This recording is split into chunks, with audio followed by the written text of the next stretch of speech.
Okay, I'm going to go ahead and record it, Stephanie, and you can introduce yourself. Thank you.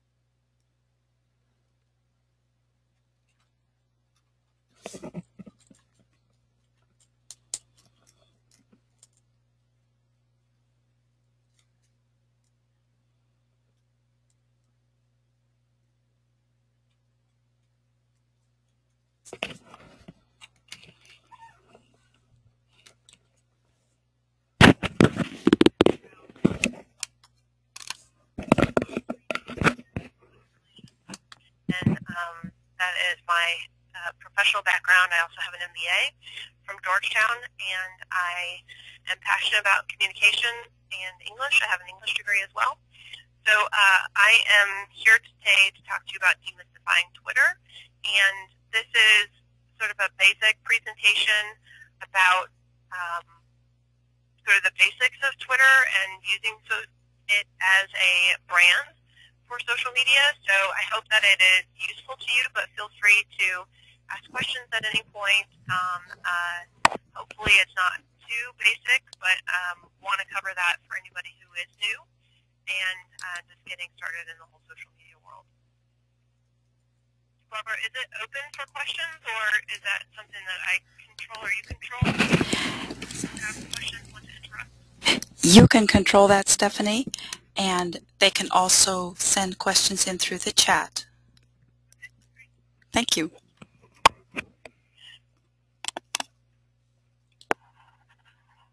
So this is the basics talking about you, your brand, and social media. We have an internal social media page on our internet, which is what you see a screenshot of at right, which lists all of our policies, FAQs, cheat sheets, guidance for internal, external, and official use of our social media. And the key points to keep in mind that we communicate to our employees are that they need to protect their personal brand as well as the company's brand. Employees are free to have their own social media accounts. It's up to them if they want to identify themselves as Raytheon employees, but we try to educate them as far as the risk management of that and whether that's something that they would want to position themselves as an employee while fully knowing that it's not that hard for somebody to then find your LinkedIn profile and connect the two anyway, even if you officially state that you are. So we emphasize the importance of being professional on your social channels, whether they're personal or official, of course. But knowing and following the code of conduct, which is our overall arching principles, our vision and guiding principles that we embrace throughout the company. That, of course, is not just on social media, but in your everyday life.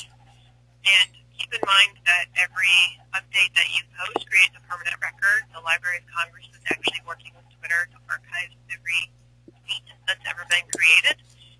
So assuming that everything that you put out is permanent is a good basic step. And then my best Twitter advice is just don't be stupid.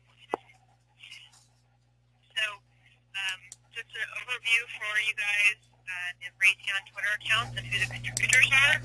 I am primarily in charge of the @Raytheon account, which is the branded account, obviously, which focuses on our products and technologies and what we do. And we have a social media team of 4 people here at corporate, and then we have a digital and social media lead at each of the 6 business units across Raytheon. And so we work with them as a team for all the content that's looked up through @Raytheon and our other social channels as well. Our community relations team has a Twitter channel focused specifically on community relations and primarily on our science, technology, engineering, and math initiatives, which Raytheon puts a lot of effort into and money as well into focusing on STEM education. So that's the Math Moves You account. And then our talent acquisition team has two accounts that are focused on jobs and recruiting. So for those of you who aren't that familiar with Twitter, just getting a sense of what the screen looks like, what the setup looks like. This is a basic profile page. You'll actually see a mix of pages like this and ones that have been upgraded to Twitter's new format, which has a big cover photo, which is some closer to what Facebook is doing, with a big image as sort of the main view that you see. But what you're looking at are the profile stream and the tweets that we have sent, but if you were to click on home, you would see what is referred to as the Twitter stream, which is tweets from all of the accounts that you follow. Is this too basic for anyone? Or is this okay? This is good, Stephanie. Can everybody hear me okay? Okay, so an important thing to note on this screen is the connect at the upper left, which is where you would see anybody who is mentioning you on Twitter, and that is where you really start to engage. So the basic guidance for how we're using our Twitter accounts, and particularly our Raytheon account, is to create a strong community of brand advocates through engagement. We want to share really great content that tells a story about who we are as a company and uses text, images, and video to tell that story. This content that we share on Twitter then often redirects people back to our website for more information, photos and videos, and the pages that we will link to on our website are story form rather than press releases, or we'll link to galleries. We have a rule that we do not link to our press releases, and that is because we want the content to focus more on the narrative and on the story that we're trying to tell, and not be the marketing speak that can often creep into press releases. So then when people reply to us or mention us, we interact with them. We make a big point of trying to answer questions that people ask us on social media and responding to the other comments that they make. We also actively engage in other conversations taking place online, and we do follow people back, and we do proactively follow accounts whom we would want to follow us. They don't always follow us back, but that's one way that you can engage more followers. And we look for people who are leaders in technology innovation, aviation geeks, influencers within aerospace and defense, and those are the ones that we seek out to follow us. And then we also engage offline by inviting our Twitter followers to in-person events called Tweetups. And we've held 3 of those Tweetups from corporate this year since I've come on board, and I'll talk about those a little bit further on. So an important thing to keep in mind about social media and Twitter is that it really requires you to think about doing business differently. Social media is a conversation, and you need to spend as much time listening as you do speaking. I often tell people that say, I just don't get Twitter, that one of the things that they should think about is think about it as you're walking into a networking event, right? You're walking into this room full of people, and you have to introduce yourself. So you walk up to a few people and you put something out there, you make a statement, you share something interesting, and then what do you expect would happen? They will probably say something back to you, and that's how the conversation gets started. That's the exact same with Twitter and with social media. If you can think of it that way, as you're putting something out there to start a conversation, so you need to wait and see how people respond, and then interact with them and continue that conversation going. Social media is very content-driven, which you've probably heard if you've spent any time in the social media world. We really have to have great content that will get people talking. And the content that we are sharing on our accounts, we try to keep it focused on what content that positions us as a leader in technology, innovation, aerospace, and defense. We also are very focused on ensuring that the content that we're sharing acts as surround sound for the other key campaigns that we're engaged in as a communications unit within Raytheon and that meet our business objectives. So Raytheon has key campaigns that it's working on for products and contracts, and what we're doing on social media should amplify those pursuits so that we're all in lockstep and presenting the same message throughout every channel we're using, whether it's advertising or press releases or media interviews or trade shows or social media. It should all be in sync. So some of our fundamentals that we insist on for engaging is that we have to share interesting content. You have to participate in the conversations that you're engaging in. You have to ask for and enable feedback. You need to be paying attention to your mentions and what people are saying about you. A simple search within Twitter is a good way to do that as well. So we not only have on our dashboard all of our mentions, we also have a search of just our company name that does not include the @ symbol, and so we can find a lot of conversations that are going on about us that people aren't necessarily using our handle or tagging us. If you're getting started with Twitter, a good way to feel out what people are interested in is simply to ask questions. To say, what do you want to hear from us about this topic? What do you want to hear more of? What do you want to hear less of? What kind of content are you interested in? And then you know that you're feeding them exactly what they've asked for. We try not to focus too much on quantity and focus instead on quality interactions and also quality followers, right? So there are many ways to get a high number of followers, but we are really interested in having the right followers and in making sure that we have good quality interaction. You want to find your amplifiers on Twitter, so one of the easiest ways to do that, yes, you can get fancy software and people will sell you all sorts of applications, but an easy way to do it is to see who's retweeting and sharing your information, and then engage with those people particularly and find ways to make a connection with them to strengthen that. If you see that a couple people in particular are regularly sharing your content, then reach out to them proactively.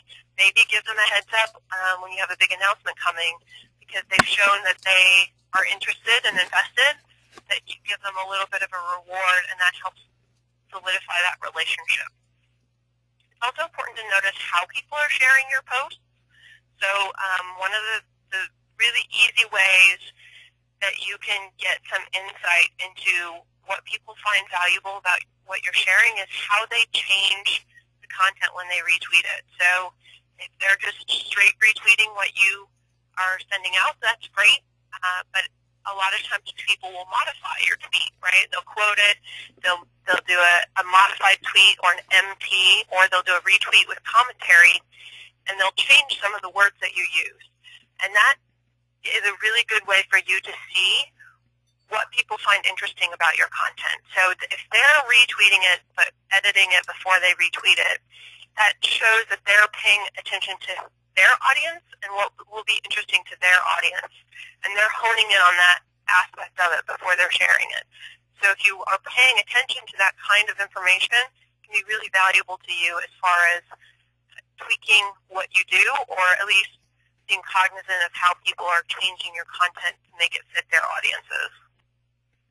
Are there any questions?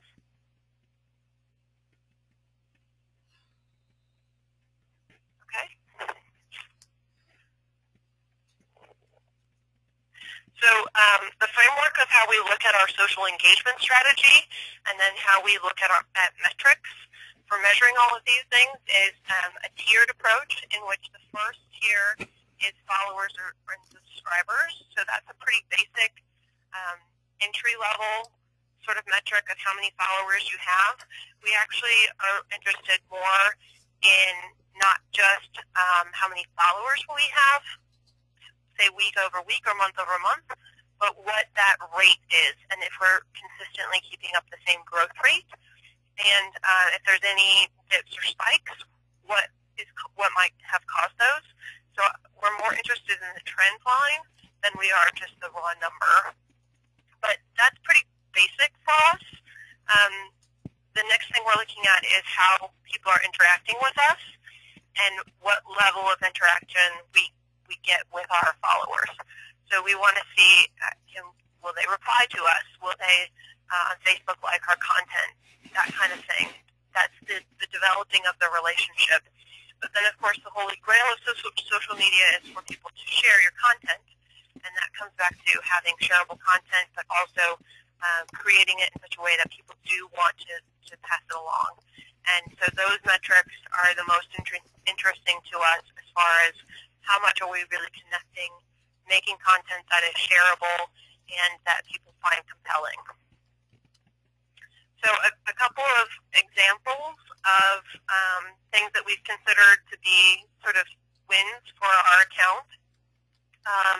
On the upper left, you'll see it just started with a soldier who said that he fired up our radar and then thanked us, and so we were paying attention to that and said, "You're welcome, thanks for the feedback, we appreciate your service," and then he responded back to us. So great little just interaction.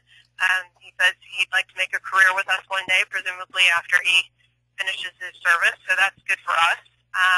Just beneath that, just an example of proactively following somebody who was very honored that we as a big brand followed him, right?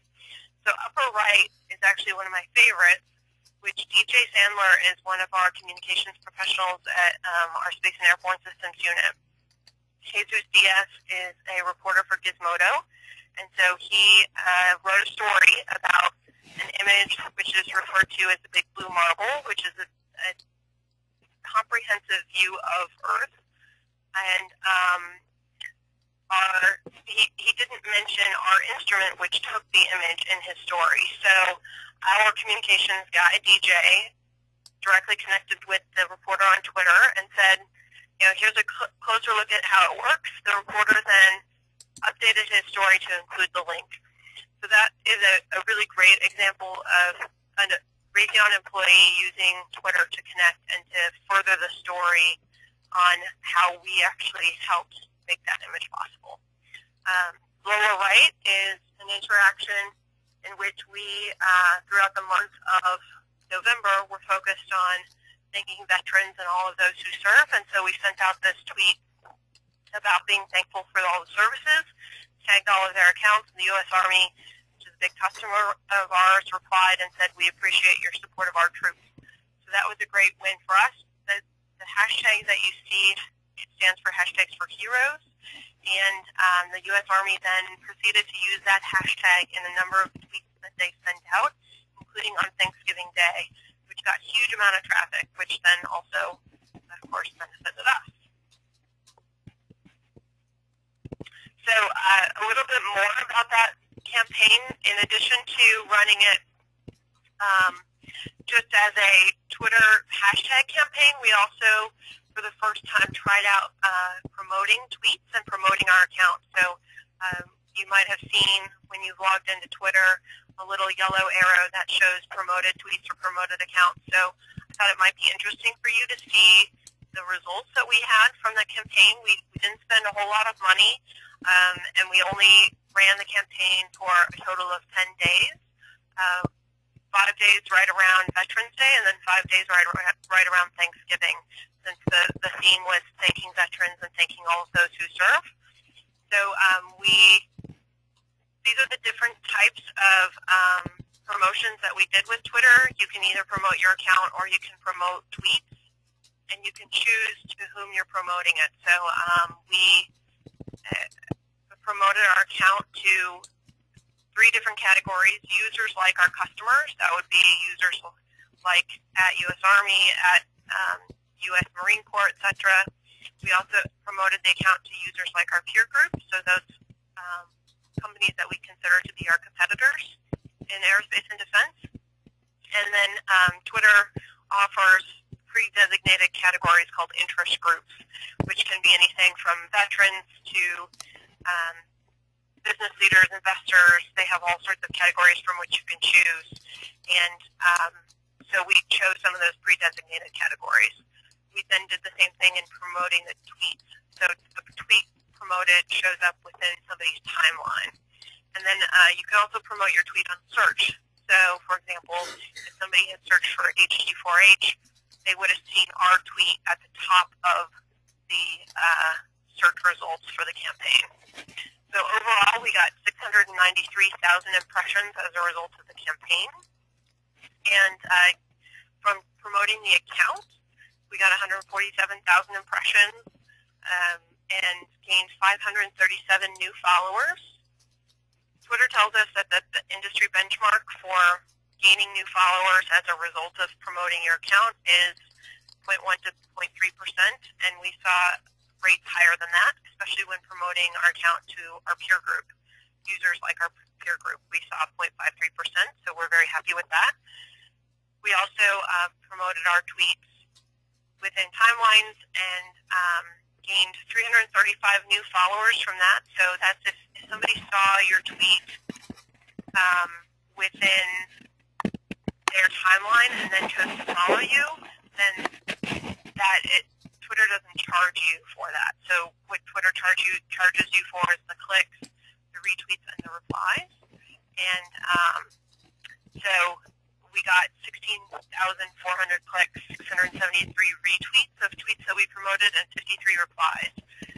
That's Twitter measures that in cost per engagement, and then the engagement rate, which we got an engagement rate of 5 times what they typically see from promoted tweets and timelines.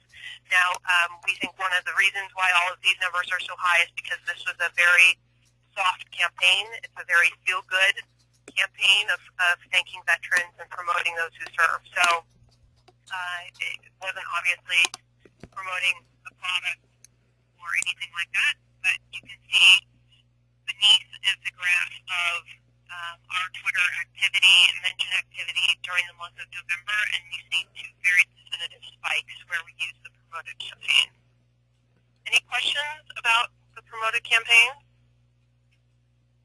I know not everybody really has a chance to try that out, so it was sort of fun for me that we got to try that.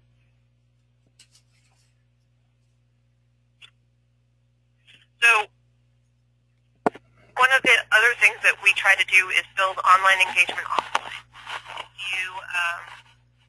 It's pretty common sense that when you experience something in person for yourself, you have a stronger connection, whether that be meeting somebody or having an experience is generally better in person, and we try to apply that to our online social media as well. So our goal is to turn our fans, followers, and consumers into advocates, evangelists, creators, and collaborators on behalf of our brand.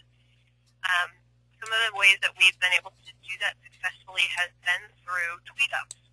So if you're unfamiliar with the idea of a Tweetup, it's essentially just inviting your Twitter followers to an in-person gathering. Sometimes Tweetups are very informal. People who have interest around the same subject matter might meet for coffee or drinks. For example, we have focused that activity around formal events. And 2 of our 3 Tweetups were very focused around community relations events that Raytheon does anyway. So we take an event that we are engaging in anyway and include some Twitter followers. And so we do an online registration period. We allow people to register. We obviously promoted it, let them know that you're offering them this opportunity. People could sign up and register. Then you take the registrants and randomly select those who get the invitation. Then they accept the invitation and show up in person. So, for example, we held a Tweetup. Raytheon is sponsoring a traveling math exhibit, which opened at the Smithsonian in March. And so we invited about 30 people to preview that exhibit before open to the public. Raytheon also is a big participant in the Farnborough International Air Show, which took place in July in London, outside of London. And so we offered our Twitter followers the opportunity to come out exclusively and come to the air show, watch the flying from our tent that we had there, get to see some of the technology that we had on available for demonstration there, talk to some of our engineers and exhibitors, etc. As a result of these in-person opportunities, a few things have happened. One, you'll see that some people who are in social media who applied for our Tweetups and came have written stories about how to run a great Tweetup based on what we did.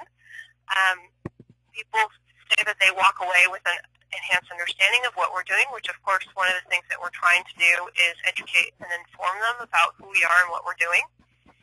The graph in the lower center shows survey data from participants of their general understanding of what we do before they attended the Tweetup and then after. So we're definitely moving the needle in the sense of how much they feel that they understand about who we are and what we do. And a couple of the tweets that they wrote would show, just that they are seeing our commitment based on the Math Alive exhibit and Tweetup, and that they're getting interested in our technology and want to check out more of what we're doing. Lower right, you can also see that we got a significant spike in Twitter. The red is Twitter engagement, and the gray is Facebook engagement for that week compared to our sort of normal baseline engagement most of the rest of the time. So very successful. It can be a little bit scary, inviting random people off the internet to come in person, and I've definitely had a lot of long chats with our security office, but it's also been very rewarding and very successful for us. Any questions about Tweetups or offline engagement?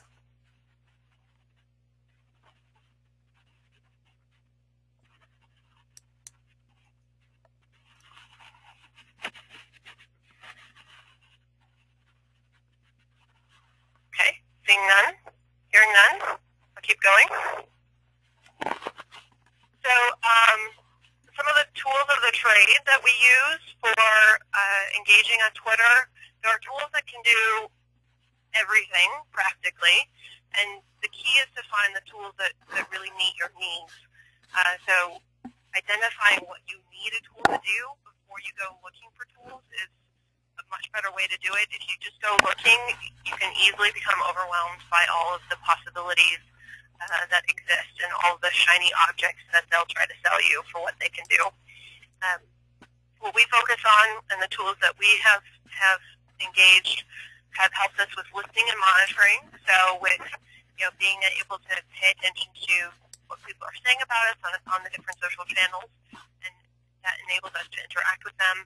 Publishing, we do use scheduled tweets, and there are tools that allow you to post the same content uniquely to multiple channels, so you can draft a post that you want to put on both Facebook and Twitter, but you can tailor it for Twitter, including handles and hashtags, and then tailor it for Facebook, leaving those out so that people see the post that fits their medium.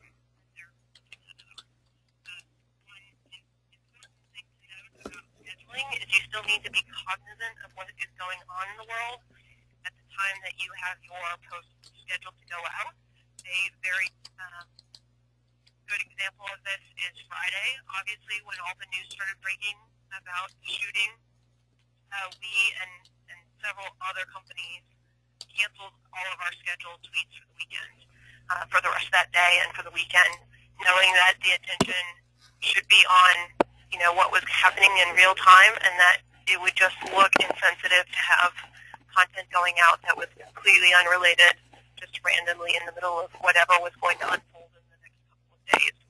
So you may have seen some other brand accounts go sort of quiet over the last weekend. That's the idea. Is yes, you can use it to schedule things. It's brilliant. It can really help you out, especially if you say want to reach users in a different time zone when you might otherwise be asleep. But you also need to be cognizant of what's happening in real time. I see a question. How often do you do Tweetups? So the Tweetups can happen as often as you like, although you should be aware that it's a sort of supply and demand thing like everything else, right?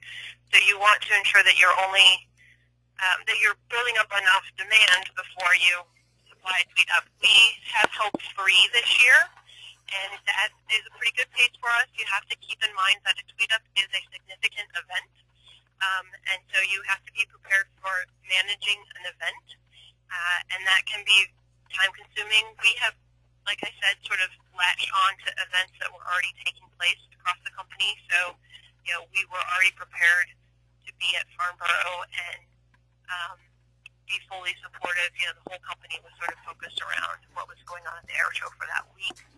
So it was already high on our radar anyway. So adding another little thing to that wasn't a big tax on the system because all the energy was going there anyway. But I would say try to tailor Tweetups around specific events or opportunities. Tours are a great way to do it. If you can offer something that's unique, behind the scenes, that people feel that they're getting special access to, those are the kinds of things that make for good Tweetups. At NASA, a lot of the Tweetups, we did a lot of Tweetups at launches, which of course is a great and unique opportunity. In fact, they're still doing it. You can still go see a NASA launch by signing up for one of their Tweetups, which have now evolved into socials, meaning you can be on Facebook or Google+. You don't necessarily have to be on Twitter. But we would also do smaller ones at NASA where a scientist, for example, made himself available to answer questions. And in an in-person opportunity, we actually invited at NASA our Twitter followers to come to the budget briefing. So every year, the president issues his budget, and then all the government agencies issue theirs. And we got 13 people who really wanted to be at that budget briefing and have the opportunity to ask the NASA administrator questions about the budget. So get creative, but I would say focus on sort of what's your unique offering that you have. And particularly if it's around, if you have VIP events, consider, can you add some of the slots specifically for social media followers? Then you're piggybacking onto something that already exists. And you're treating them like VIPs, which is what endears them to you as a brand. Hopefully that answered the question. Back to tools. You can get tools that manage your workflow collaboration. So I mentioned that we have 10 people who are contributing content to our social media channels. So obviously we want to manage who's entering what content. We have approval levels. So some people can post directly to Twitter, and some people, they submit content, and then somebody else has to approve it before it will actually post to the channel. There are tools for that. Then measurement and analytics, of course. You do want to decide, especially if you're a large organization like we are, whether everybody will use the same tool or you'll allow different groups to use different tools. We have found it more cost-effective for everybody to use the same tool, and also it's easier for collaboration. A couple of examples of Twitter-specific tools. One is called hash tracking, which allows you to track a specific hashtag and gives you a snapshot of the impressions, how far those tweets are going. It will pick up and archive every tweet with a specific hashtag and give you additional information about all of those. Another fun one is Storify. If you're not aware, content on Twitter tends to disappear pretty quickly. And so if you want to focus a record around a particular conversation, you can do that using Storify. And what Storify allows you to do is import tweets or Facebook posts or YouTube all around a specific thing and then create a story, like a web page about that specific topic. So we did this when we had the Farnborough Tweetup. We also did a Storify, and so we captured some of the more interesting and compelling tweets from the day's events and put them into a Storify. Then people who either weren't there and wanted to follow along could follow that more easily sometimes than tracking the hashtag. And all the attendees sort of have that as an option to have a record of what happened on that day.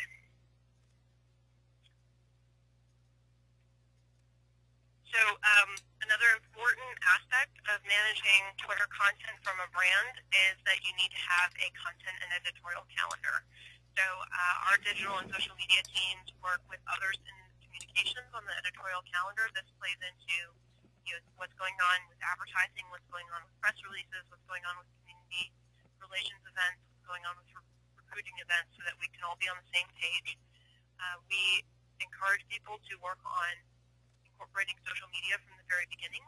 So if they're looking at an event or a story, just as they consider whether they do a press release, they consider whether they do a tweet or a Facebook post, and then when those would get scheduled for, and then creating a regular cadence. So with Twitter, one of the great things is you can have sort of evergreen content, which is, sort of did you know type content, which you can share anytime, which is really useful to have because it's hard to always keep the conversation going, to always find something interesting to say. But if you're regularly growing your Twitter following, you can recycle content that you've shared before. Because of the nature of Twitter, where people dip in and out, new followers come along, they may not have seen something you posted before. So if you have sort of frequently asked questions that you can have basic responses to, if you have cool little tidbits of information that you can share, those are things that you can sort of recycle on a regular basis. If you want an idea, you can pay attention to what we do from about December 22nd to January 1st. Radeon will be closed for that time period, but obviously we'll still need to post content on our social channels. So we're working on finding all of those not time-specific type of content that we can say, hey, here's a cool picture of Earth taken with our sensor, or that kind of stuff that we'll be sharing regularly. You also want to make sure that you're telling an interesting story in plain English. You guys may not have this, but we are an engineering company, and our people tend to speak like engineers. And they use a lot of acronyms and abbreviations. And so we try to encourage them to say, how do you talk to your mom about this? What do you tell her? What's the most interesting part of the story that you would share with other people? And use that to help focus people's attention. Obviously, we try to get people to work with us from the very beginning. That's important, especially if you look at tracking. If you want to be able to measure something, you need to know about it before, not just after the fact. But that's a training. You have to train people to get used to asking you in advance. You also want to think of the best timing and audience for your updates. And then, of course, it's not just all about you. So you want to see what other people are saying, what you can retweet, how you can engage in the conversation beyond just your brand. The tweets coming from your brand Twitter account should not just be your tweet. You should be retweeting others. So my final few slides are writing for Twitter tips. This is a funny tweet that I saw on Twitter. There are variations of this particular tweet that tend to cycle around, but it's a good reminder. You are limited to 140 characters, and you have to be succinct, and that can sometimes be a challenge. But I think it's a good challenge. I'm, like I said, an English major, and so I like the idea of having to be good at what we're writing. Some of the basic tips that we follow are we always leave enough space on our tweets so somebody can add retweet and our Twitter handle. So we leave at least 13 characters unused in every tweet that we send out. We try to leave more than that so people can editorialize, add some comment of their own. And so if we're doing really well, we're keeping our tweets to about 110 characters. That includes the URL. It's good Twitter etiquette to tag others in your tweets. So you want to let them know that you're talking about them. To go out and find out if they have a Twitter account. Assume that you know what their Twitter account is. That's not always the obvious one. Sometimes those are taken. So just go and check on Twitter and then check to make sure that you're getting a real account, not a Twitter account or made-up account. We also work on identifying whom we should follow. So I'm regularly talking to our digital and social media leads about, who are the news anchors in their areas, who are the influencers within their communities that we should reach out and follow. Retweeting is considered good etiquette of how to be a good Twitter citizen. So we really encourage people on our team to find good tweets to retweet and to tweet content that is timely and relevant, even if it's not specific to you or what you're doing. A good example of this is on Election Day. We sent out a tweet that just encouraged people to go out and vote, right, to exercise their right to vote. Has nothing to do with us as a company, but except as a good citizen, right? So that tweet was wildly popular, and it got us a lot of good engagement. So, being cognizant of what is going on, and I think generally people who are in social media are interested in that, and PR people who are, news junkies, and so that is fairly natural for us, but keep in mind that that's always an option of what's going on in the zeitgeist. You want to be a little bit careful about not appearing opportunistic, but being relevant. Hashtags, if you're not familiar with a hashtag, it is a specialized search term within Twitter. When Twitter began, it had a very poor search function, and so people put a hashtag in front to create those specialized search terms. As Twitter search has improved, the need for hashtagging all sorts of regular words has disappeared, so you don't need to put a hashtag in front of a regular word in most cases.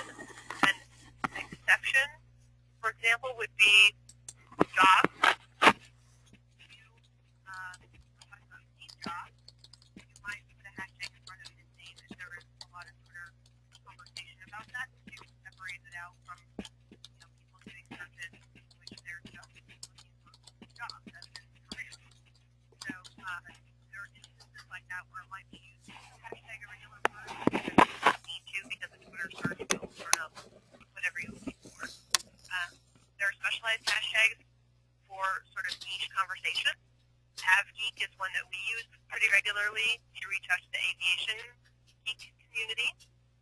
Space Tweets is another one that we use on a regular basis for people who identify themselves as being space geeks on Twitter. Also, you've probably seen hashtags for specific events, and the key to that is to widely publicize and choose, and then also be aware that sometimes the community chooses for you, right? So Twitter designated a particular hashtag for the debate, presidential debates this fall, and that hashtag that Twitter promoted is not the hashtag that ended up being primarily used during the debate. So you have to be cognizant that you might not have picked the best hashtag, and your community might end up using a different hashtag, and so you need to be agile enough to adjust and start incorporating the new hashtag.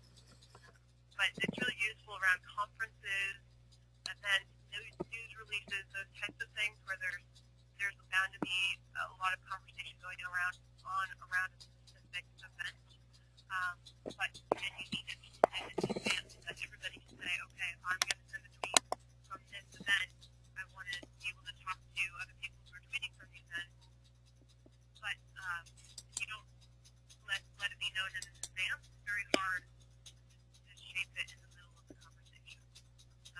We have a basic rule that if you're going to use a hashtag like STEM, we try to get one of those words that make up STEM in the tweet as well, so that people have the context to know that STEM is a hashtag relating to science, math, engineering, and technology, and not related to like STEM flowers, for example. So, another tip is to avoid acronyms and jargon. They are the bane of good existence on social media. When I hear, for example, SNE, I think SNE, the first date of Captain Hook, not subject matter expert, which is a favorite abbreviation around this place. So be sure that you're using terms that people understand. You may have to socialize this. Not everybody is going to be comfortable with you using words that aren't exact. An example of that is at NASA. The technical term for a spacewalk is EVA, or extravehicular activity, but nobody knows what EVA is unless you're really a space geek. So I thought to use the term spacewalk, which which is actually quite a bit longer, character count-wise, than EVA is. But spacewalk is something that everybody understood. Well, a true space engineer will tell you that spacewalk is not an exactly technical term. And so I had to get them comfortable with me using not an exact term, but something that everybody understood. That meaning was more important than exactness. And that's something that you have to socialize with the people you're working with, generally. Some best practices, you are trying to find the most interesting nuggets in the story. Again, how would you tell your friend? How would you tell somebody who would not generally be interested in what you're talking about? How would you entice them into wanting to talk about it? Think about it that way.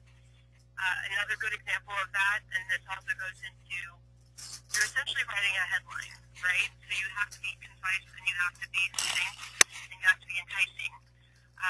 NASA, one of the most popular videos that NASA ever put out during space shuttle missions was video from a camera that was attached to the rocket boosters as the shuttle launched.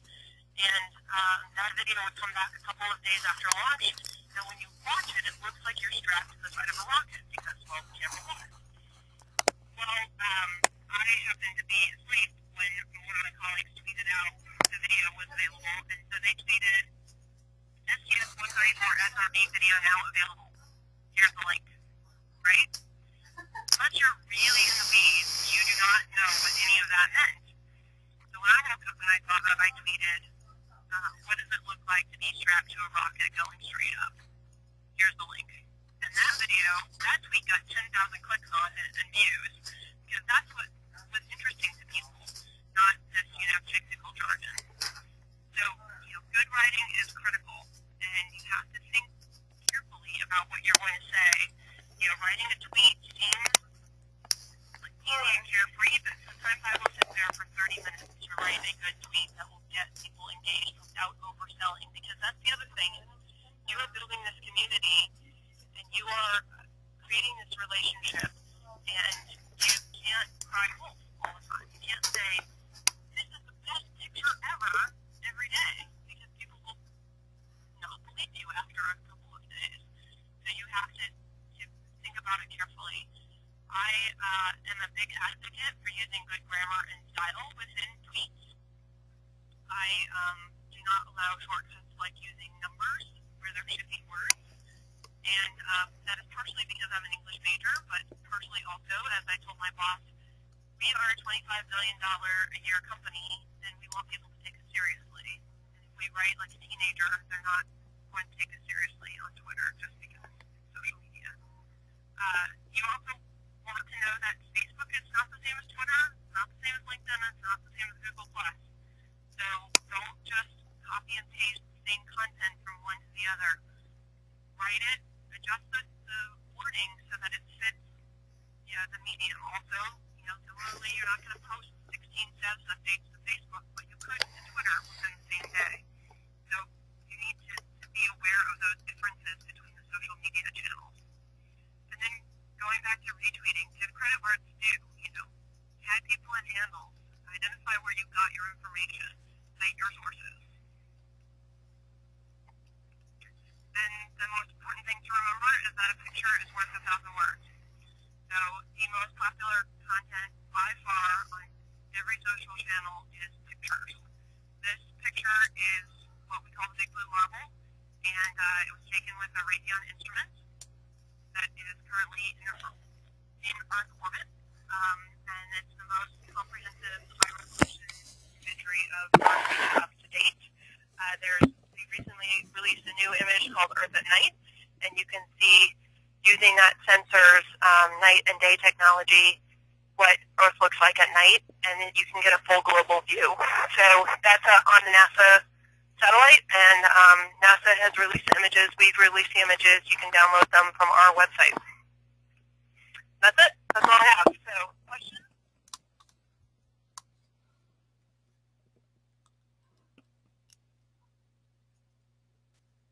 Stephanie, that was excellent. I think the questions have come through in chat as you've been presenting. I am going to, if this is a good time, I'm going to unmute everybody if I can and see if anybody has anything to say verbally. That might be something that you need to do. I'm not sure if you want to try it on your end since we had to switch there at the end.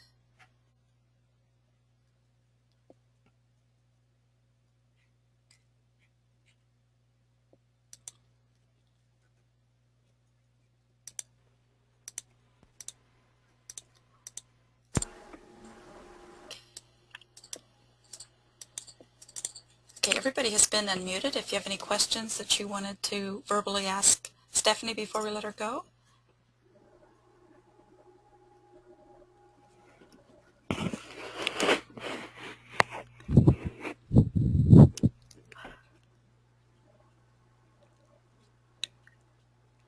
I definitely think we've had some problems with audio, but I know that I have been able to record everything you said, Stephanie, and the slides were just excellent. So you and I can talk about permissions later, about whether or not we can share that. And excellent. I mean, you have really done your groundwork, and I can tell you're passionate about your subject. So thank you very much for your time today, and to all who have joined us, thank you for your time as well. And we'll talk to you next month. Goodbye. Thank you, Stephanie. Goodbye.